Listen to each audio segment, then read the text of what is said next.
আগামীকাল ২৬শে মার্চ মহান স্বাধীনতা ও জাতীয় দিবস। দিনটি যথাযোগ্য মর্যাদায় পালন করতে এবার ভিন্নধর্মী প্রস্তুতি নিয়েছে সরকার। জাতির বীর শহীদদের প্রতি শ্রদ্ধা জানাতে সাভারের জাতীয় স্মৃতিসৌধে নেওয়া হয়েছে ব্যাপক প্রস্তুতি এবং জোরদার করা হয়েছে নিরাপত্তা ব্যবস্থা। প্রতিনিধি রাজীব মাহমুদ ও মৃদুল ধর ভাবনের পাঠানো তথ্যচিত্রে বিস্তারিত ডেস্ক রিপোর্টে। সাভারের বিশাল লাল সবুজ আকাশ যেন স্বাধীনতার গান গাইছে। ২৬শে মার্চ মহান স্বাধীনতা দিবস উপলক্ষে সাভারের জাতীয় স্মৃতিসৌধে চলছে শেষ মুহূর্তের প্রস্তুতি। সূর্যোদয়ের সঙ্গে সঙ্গে জাতির বীর শহীদদের প্রতি ফুল দিয়ে শ্রদ্ধা জানাবেন মহামান্য রাষ্ট্রপতি মোহাম্মদ শাহাবুদ্দিন এবং প্রধানমন্ত্রী তারেক রহমান। রাষ্ট্রপতি ও প্রধানমন্ত্রীকে দেয়া হবে ৩ বাহিনীর গার্ড অব অনার। এরপর পর্যায়ক্রমে শ্রদ্ধা নিবেদন করবেন মন্ত্রী পরিষদের সদস্য, বিভিন্ন রাজনৈতিক দলের নেতৃবৃন্দ, যুদ্ধাহত মুক্তিযোদ্ধা এবং কূটনৈতিক কোরের সদস্যরা। রাষ্ট্রপতি ও প্রধানমন্ত্রীর শ্রদ্ধা নিবেদনের পর সাধারণ মানুষের জন্য খুলে দেয়া হবে স্মৃতিসৌধের মূল ফটক। ইতোমধ্যে জনসাধারণের প্রবেশ সাময়িকভাবে বন্ধ রাখা হয়েছে। স্বাধীনতা দিবস উপলক্ষে স্মৃতিসৌধ এলাকায় ধোয়া মোছা, রং তুলি সহ সকল সংস্কার কাজ করেছে গণপূর্ত বিভাগ। লাল সবুজ ফুলের সমারোহে সাজানো হয়েছে পুরো চত্বর। পরিষ্কার পরিচ্ছন্ন করতেছি। মাননীয় প্রধানমন্ত্রী অন্যান্য মন্ত্রিসভার লোকজন ও সকল দেশবাসী এখানে এসে ফুল দিয়ে শ্রদ্ধাঞ্জলি জানাবে, তাই এই কাজগুলো আমরা প্রত্যেক বছর আনন্দের সহিত করে থাকি। গরিব দুঃখীর পাশে দাঁড়াইব প্রধানমন্ত্রী, তাই আমরা মনের আনন্দে আমরা কাজ করি। আমাদের কাজ প্রায় শেষের দিকে। নিরাপত্তা ব্যবস্থা জোরদার করা হয়েছে। পুরো এলাকা আনা হয়েছে সিসিটিভির নজরদারিতে। মোতায়েন রয়েছে আইন শৃঙ্খলা বাহিনী। স্বাধীনতা ও জাতীয় দিবসে মহামান্য রাষ্ট্রপতি, মাননীয় প্রধানমন্ত্রী সহ অন্যান্য ব্যক্তিবর্গ সাভার জাতীয় স্মৃতিসৌধে শ্রদ্ধা নিবেদন করবেন। সেই উপলক্ষে সাভার জাতীয় স্মৃতিসৌধের পুরো কমপ্লেক্সকে ধুয়ে মুছে পরিষ্কার পরিপাটিকরণ, রং তুলির কাজ, ফুল গাছ স্থাপন, লেক সংস্কার কাজ সহ বিভিন্ন স্থানে সিসি ক্যামেরা স্থাপন ইতিমধ্যে সম্পন্ন হয়েছে। সাভার জাতীয় স্মৃতিসৌধ বীর শহীদদের প্রতি শ্রদ্ধা নিবেদনের জন্য প্রস্তুত রয়েছে। এদিকে প্রশাসন বলছে স্মৃতিসৌধ ও আশপাশের এলাকায় সর্বোচ্চ নিরাপত্তা নিশ্চিত করা হয়েছে। সাদা পোশাকে গোয়েন্দা সংস্থার সদস্যরাও দায়িত্ব পালন করছেন। যারাই আমাদের স্মৃতিসৌধে শ্রদ্ধা নিবেদনের জন্য আগমন করবেন তারা যেন নির্বিঘ্নে স্মৃতিসৌধে আগমন করতে পারেন এবং স্মৃতিসৌধ থেকে শ্রদ্ধা নিবেদন শেষে গন্তব্যে পৌঁছতে পারেন। আমরা সেই বিষয়টি মাথায় রেখে পর্যাপ্ত নিরাপত্তা ব্যবস্থা গ্রহণ করেছি। সব মিলিয়ে মহান স্বাধীনতা দিবসকে ঘিরে সাভারের জাতীয় স্মৃতিসৌধ এখন প্রস্তুত শ্রদ্ধা আর ভালোবাসায় জাতির বীর শহীদদের স্মরণ করার জন্য। Faisal Mahmud, channel S news desk. ২৫ মার্চের কাল রাত্রিকে বাংলাদেশের ইতিহাসে অন্যতম নৃশংস গণহত্যার রাত হিসেবে উল্লেখ করেছেন প্রধানমন্ত্রী। গণহত্যা দিবস উপলক্ষে দেয়া বাণীতে তিনি বলেন, ১৯৭১ সালের এই দিনে অপারেশন সার্চ লাইটের নামে পাকিস্তানি দখলদার বাহিনী নিরস্ত্র বাঙালির ওপর পরিকল্পিত হত্যাযজ্ঞ চালায়। সেই রাতে ঢাকাসহ বিভিন্ন স্থানে শিক্ষক, বুদ্ধিজীবী ও সাধারণ মানুষের ওপর নির্বিচারে গুলি চালানো হয়। এতে অসংখ্য নিরীহ মানুষ শহীদ হন। প্রধানমন্ত্রী শহীদদের আত্মার মাগফিরাত কামনা করে ২৫শে মার্চ গণহত্যার ইতিহাস বর্তমান ও ভবিষ্যৎ প্রজন্মের কাছে তুলে ধরার আহ্বান জানান। এদিকে স্বাধীনতা ও জাতীয় দিবস উপলক্ষে স্মারক ডাক টিকিট উন্মোচন করেছেন প্রধানমন্ত্রী। আজ সকালে সচিবালয়ে তার দপ্তরে আয়োজিত এক সংক্ষিপ্ত অনুষ্ঠানে এই টিকিট উন্মোচন করা হয়। এ সময় ডাক ও টেলিযোগাযোগ মন্ত্রী, ডাক সচিব এবং ডাক অধিদপ্তরের মহাপরিচালক সহ সংশ্লিষ্ট কর্মকর্তারা উপস্থিত ছিলেন। সংস্কৃতি মন্ত্রী নিতাই রায় চৌধুরী বলেছেন, চট্টগ্রামের কালুরঘাট বেতার কেন্দ্র থেকে প্রেসিডেন্ট জিয়াউর রহমানের স্বাধীনতা ঘোষণার ঐতিহাসিক স্মৃতি সংরক্ষণে প্রয়োজনীয় উদ্যোগ নিচ্ছে সরকার।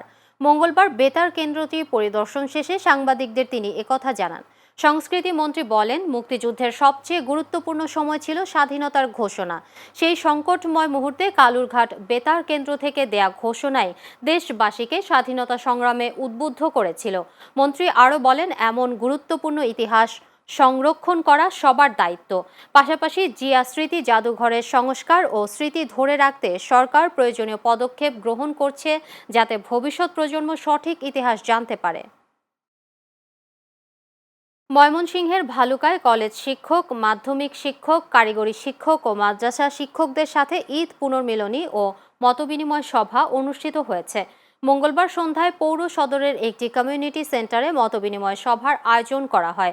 ধলিয়া স্কুল অ্যান্ড কলেজের অধ্যক্ষ মঞ্জুরুল হক খানের সভাপতিত্বে সভায় প্রধান অতিথি ছিলেন ময়মনসিংহ ১১ আসনের সংসদ সদস্য ফখর উদ্দিন আহমেদ বাচ্চু। বিশেষ অতিথি ছিলেন উপজেলা নির্বাহী অফিসার ফিরোজ হোসেন, ময়মনসিংহ দক্ষিণ জেলা বিএনপির যুগ্ম আহ্বায়ক রুহুল আমিন মাসুদ ও উপজেলা মাধ্যমিক শিক্ষা অফিসার মোস্তফা কামাল সহ অন্যান্যরা। ঠাকুরগাঁও কেন্দ্রীয় গোবিন্দ জিউ মন্দিরে প্রতিবারের ন্যায় এবারও অনুষ্ঠিত হচ্ছে হিন্দু সম্প্রদায়ের আরও একটি উৎসব বাসন্তী পূজা।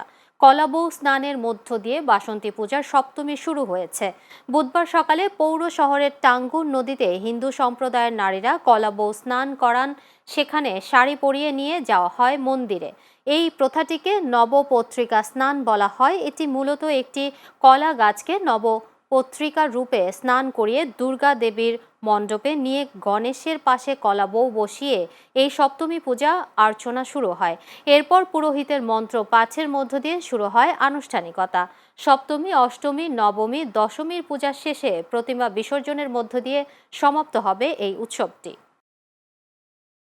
দেশের বিদ্যমান জ্বালানি পরিস্থিতি মোকাবেলায় করণীয় নির্ধারণে প্রধানমন্ত্রী তারেক রহমানের সভাপতিত্বে এক বিশেষ সভা অনুষ্ঠিত হয়েছে। আজ সকালে সচিবালয় মন্ত্রী পরিষদ বিভাগের কার্যালয়ে এ বৈঠক অনুষ্ঠিত হয় বলে প্রধানমন্ত্রীর ডেপুটি প্রেস সচিব জানিয়েছেন। এ সময় দেশের জ্বালানি খাতের বর্তমান পরিস্থিতি, বিদ্যুৎ উৎপাদনে জ্বালানি সরবরাহের ঘাটতি, আমদানি নির্ভর জ্বালানির ব্যয় বৃদ্ধি এবং বৈশ্বিক বাজারে প্রভাব নিয়ে সভায় বিস্তারিত আলোচনা হয়। একই সঙ্গে জ্বালানি খাতের স্থিতিশীলতা নিশ্চিত করতে স্বল্প, মধ্য ও দীর্ঘমেয়াদী পরিকল্পনা গ্রহণের ওপর গুরুত্বারোপ করা হয়। আলোচনায় জ্বালানি সাশ্রয়ী ব্যবস্থা জোরদার করা, শিল্প খাতে জ্বালানির দক্ষ ব্যবহার নিশ্চিত করা এবং বিকল্প জ্বালানি উৎসের ব্যবহার বাড়ানোর বিষয়ে বিভিন্ন সুপারিশ উঠে আসে। মধ্যপ্রাচ্যে চলমান যুদ্ধ পরিস্থিতির প্রভাবে শাহ আমানত আন্তর্জাতিক বিমানবন্দরে ফ্লাইট চলাচল আবারও স্থবির হয়ে পড়েছে। গতকাল মোট 7টি আন্তর্জাতিক ফ্লাইট বাতিল করা হয়েছে। বিমানবন্দরের জনসংযোগ কর্মকর্তা প্রকৌশলী মোহাম্মদ ইব্রাহিম খলিল জানান, বাতিল হওয়া ফ্লাইটের মধ্যে রয়েছে বিমান বাংলাদেশ এয়ারলাইন্সের 3টি অ্যারাইভাল ফ্লাইট, ইউএস বাংলা এয়ারলাইন্সের 2টি ফ্লাইট এবং এয়ার আরাবিয়া এর একটি অ্যারাইভাল ও একটি ডিপার্চার ফ্লাইট। তবে একই সময়ে মধ্যপ্রাচ্যের বিভিন্ন রুটে মোট 11টি আন্তর্জাতিক ফ্লাইট চালু ছিল।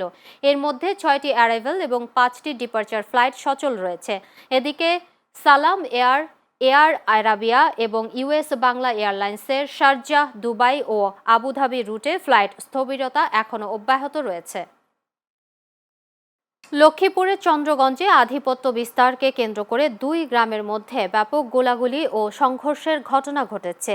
এতে আব্দুর রহিম নামে এক পথচারী গুলিবিদ্ধ হয়েছেন এবং সাইফুল ইসলাম মানিক নামে অপর এক যুবককে পিটিয়ে গুরুতর আহত করা হয়েছে।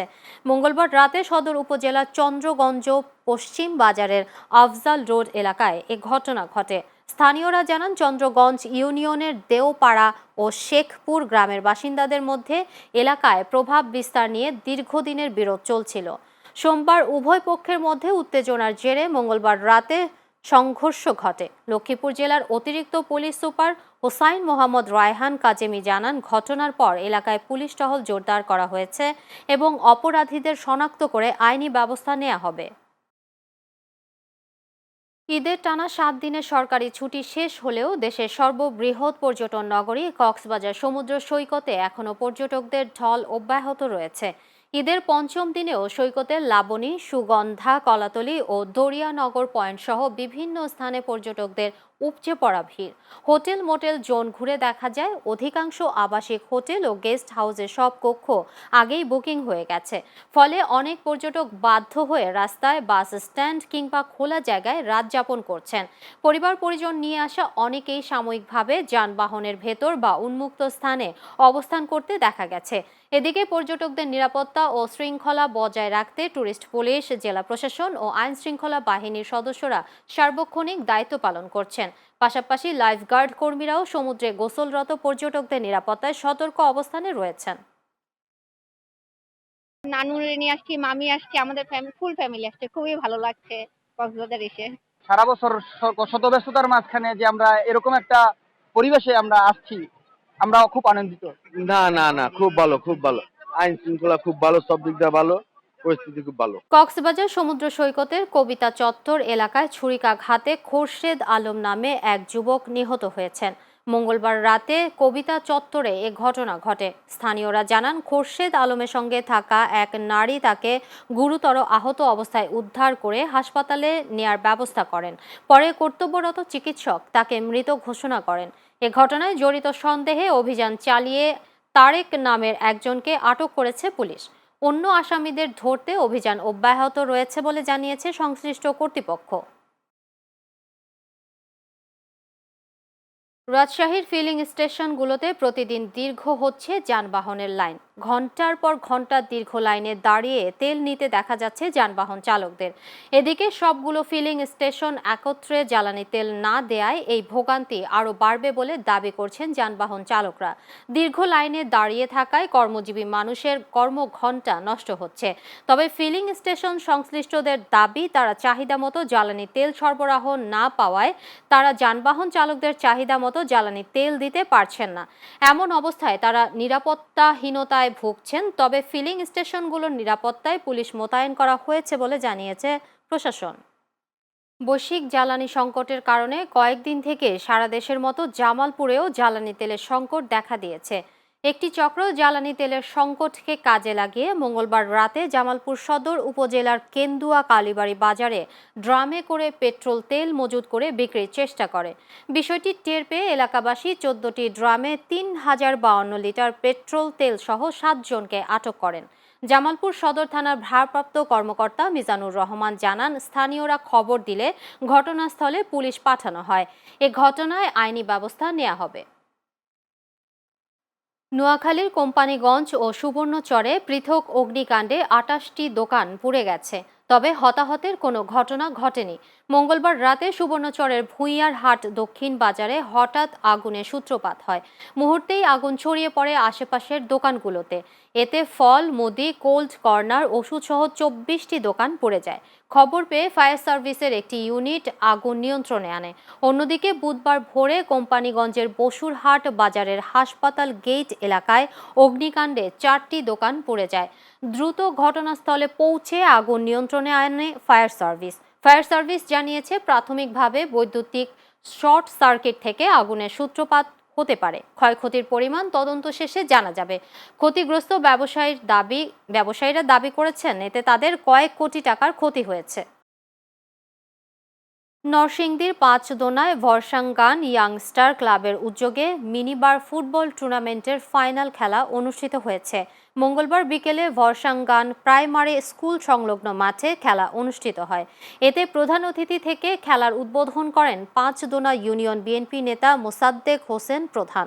এ সময় তিনি বলেন, যুব সমাজকে মাদক ও অপরাধ থেকে দূরে রাখতে খেলাধুলার বিকল্প নেই। এমন আয়োজন তরুণদের শারীরিক ও মানসিক বিকাশে গুরুত্বপূর্ণ ভূমিকা রাখে।